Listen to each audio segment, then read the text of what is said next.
What up? T-Bob here. And Jake as well. And look at you. You done stumbled upon little OTB Saints, where we bring you all the latest black and gold coverage. Who are the Saints going to draft? Who's going to be their quarterback? What does the salary cap look like? All that information and more. Hope you enjoy it. Like, subscribe. Alvin Kamara has been indicted, along with Chris Lamar. He's now a Bengals corner. At the time, he was with the Chiefs. He just got picked up off of waivers. But Kamara, Chris, and two other men, all four have been indicted on conspiracy to commit battery and battery resulting in substantial bodily harm. Now, this led me to doing some quick Googling about what does being indicted actually mean, right? In case you're like me and you're like, you think you know, but you don't actually really know. Being indicted is a, quote, formal accusation of a criminal offense. It does not mean you are guilty.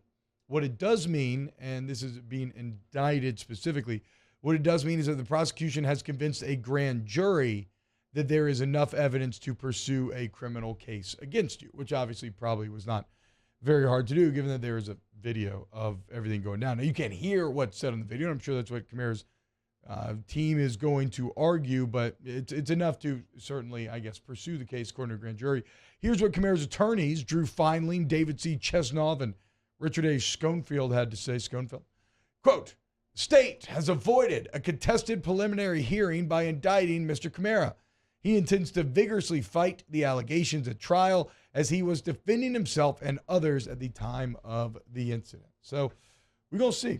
We're going to see what ends up happening. Also, the alleged victim, Darnell Green Jr., has filed a $10 million civil suit against Alvin Kamara as well. And so likely some sort of, it's kind of fascinating because, yes, there will be some sort of invalid suspension, but I mean, I wonder because back at the beginning of this thing, you know, there was some very big talk about how Vegas doesn't play, right? And this could result in like actual jail time or something. Like I still probably find that a bit hard to believe, but I guess we'll have to wait and see this play out. My biggest takeaway from all of this, Jake, is just that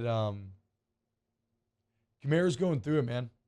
When you look at where his career and everything felt like it was going to now, where he is a couple of years later. I mean, right, best back in the league, setting NFL records, looking like,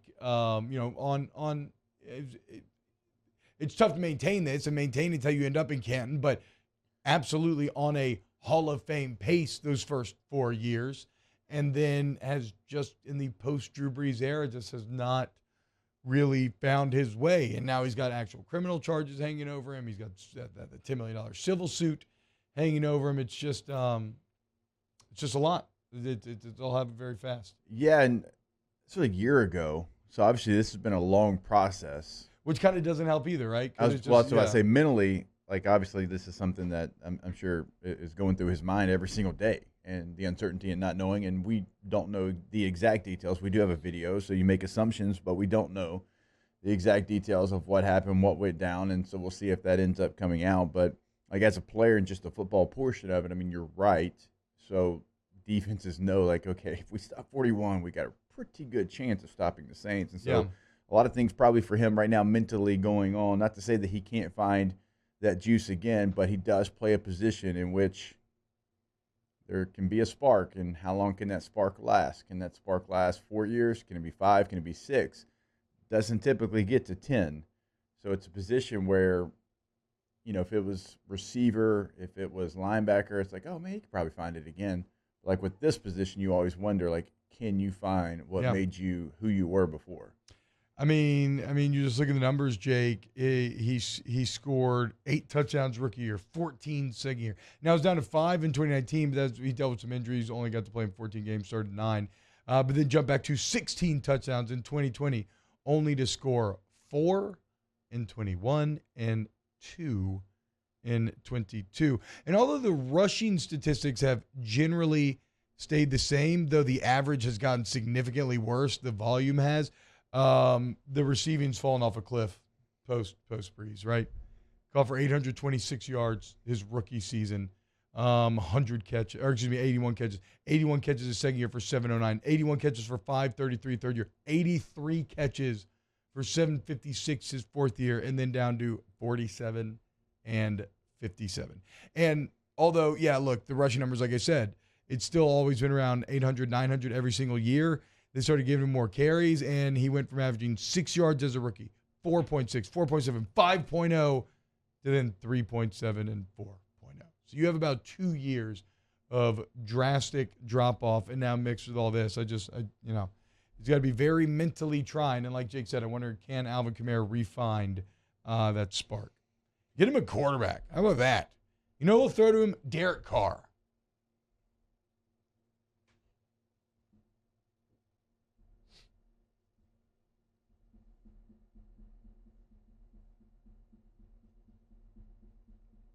What, dude?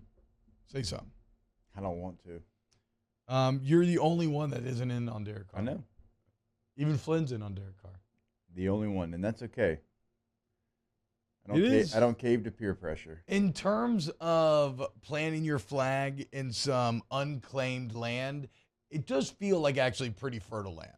You know what I'm saying? Like it's odd that you could be the only one of an opinion when your opinion actually has as much juice as it has. Because, like, we don't know that Derek Carr will be good outside of the Raiders. And he could definitely, like, last year maybe wasn't just Josh McDaniel being awful. Maybe we're seeing, like you're kind of saying, like, the beginning of the true decline of Derek Carr. So I'm surprised there's not more people on your side, but I think it's probably also then kind of an inherent commentary on the desperation of the New Orleans Saints. That there's not more people on your side. I'm okay to be alone on this island. I am completely okay because it's truly my feeling. Like I think Derek Carr's a great person. So it's nothing to do with him personally. I just, right now at this point in his career and how much money he would take to get here, it doesn't make sense for me. Now it is funny just how different franchises view different things. I was doing an interview in Baltimore yesterday, and the host asked me, why? What do you mean? Like, what was Baltimore want to talk to you about? Todd Monken. Oh, okay, hell yeah. Ravens okay, offense coordinator. Yeah. So he asked me, he's like, hey, you're on down in South Louisiana as well, right? I'm like, yeah. He's like, all right. And like, let me ask you this because our listeners are kind of pushing back. He's like, would the Saints, if they had the money, like, would their fans be okay with them signing Lamar Jackson? He gave some big contract number. I forget what it was. I said, like, every Saints fan would pull their hamstring running to Baltimore to grab him to bring him back to New Orleans. Yes. And so they put that clip out there on Twitter, and all these Ravens fans, like, it was like a back and forth, but, like, a lot of them were like, go come get him then. I'm like, yeah. What? It's so, but isn't it kind of funny though, Jake? Because isn't that a bit of what we go through with Jaden Daniels? Yeah. Where the national perspective on Jaden Daniels is, oh, he's awesome. Oh yeah, like he beat Alabama. Look at those numbers. It's a great touchdown to pick. Second best quarterback season maybe ever in LSU history. Yeah. Like everybody's like, oh yeah, he's awesome. He won 10 games. Like Jaden Daniels is the man. But then here locally is where people disagree. So it's definitely one of those, like, you know, the closer you are to situation, you've seen the bad stuff and it's affected you more, so it's stuck with you more so than people who maybe aren't living and dying on every single play, right? And they just more look at the good. Like, I just look at Lamar Jackson, I'm like, okay, he's a NFL MVP. He's incredibly exciting. Like, yeah, there's stuff that we can work out and then you maybe need to fix, but like at the same time, I'll take that. Like, I'll take those problems on and be able to fix them. In a lot of ways, same thing with Jane Daniels. Like, take those problems on and just, you just got to be a little more dangerous, push the ball downfield a bit more, and then there will be no more complaints about Jane Daniels. So you're saying there is a large portion of the ball. I mean, obviously, right? The Ravens haven't paid him.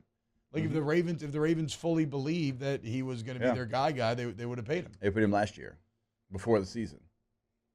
Wait, what? I said they would have paid him last year before the season. Oh, God. For a second, I thought I missed something. I thought you said they did pay him. Yeah, exactly, right?